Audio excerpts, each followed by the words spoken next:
We spend most of our lives chasing something, right? Success, happiness, a sense of purpose. We kind of build everything around this idea that it's all supposed to add up to something meaningful.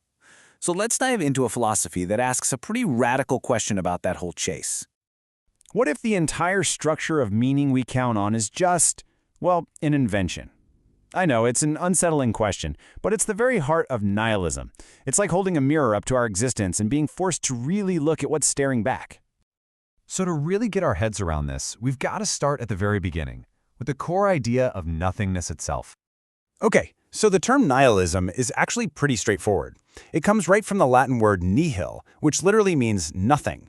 And at its core, it's the philosophical idea that life doesn't come with any built-in purpose, meaning, or value. The universe doesn't have a story written for us.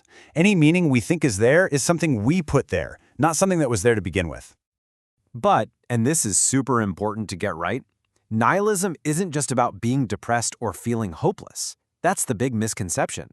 At its philosophical core, it's really an intellectual thing. It's about looking at a silent universe and confronting the fact that it doesn't offer us a purpose. The feelings, well, the feelings come later. So what happens when we truly accept this idea?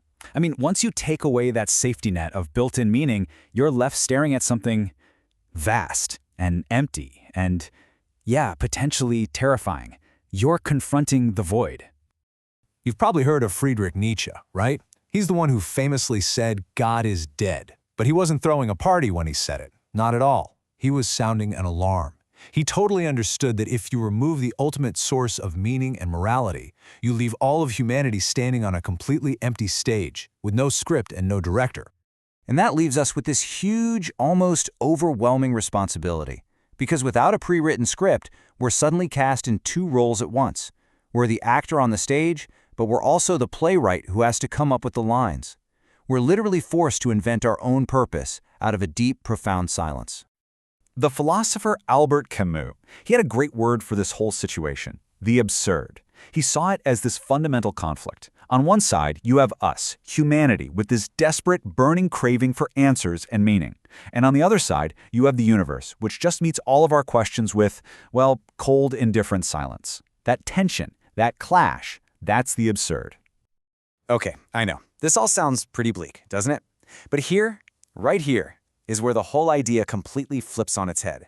This is where we find this strange and honestly powerful kind of freedom hidden inside that very emptiness. The path forward really becomes like a three-step process. First, you have to actually face the void. You just accept that the universe doesn't owe you a purpose. Second, you realize the incredible freedom that comes with that. If there are no cosmic rules, then no outside force is really holding you back. And finally, the most important step. You create your own purpose. You start taking action. Camus just captured this idea perfectly. He argued by meaning isn't some reward waiting for us at the top of the mountain. No, the meaning is the climb itself. The struggle, the act of just pushing forward against that silence, that is what's enough to fill a person's heart. So the crucial point is this. We go from being passive inheritors of meaning, the meaning told to us by religion or tradition or society, and we become active creators of it. It's a massive shift in responsibility, from just seeking meaning to actually building it. So how does this abstract idea actually play out in the real world?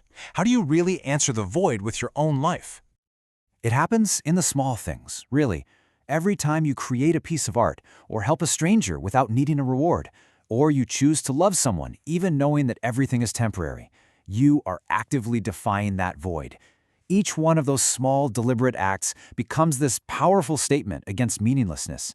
It's a way of saying, I am here, and my existence is its own reason. And in that amazing shift of perspective, the void, that scary, empty space, it stops being a threat. It transforms into a blank canvas. The emptiness itself becomes a space of pure potential, just waiting for you to make your mark. Which brings us right to the final question, the one that nihilism ultimately leaves us with. And it's not a question for philosophers or for books, it's for you. In this one brief life, with a completely empty canvas in front of you, what will you choose to create?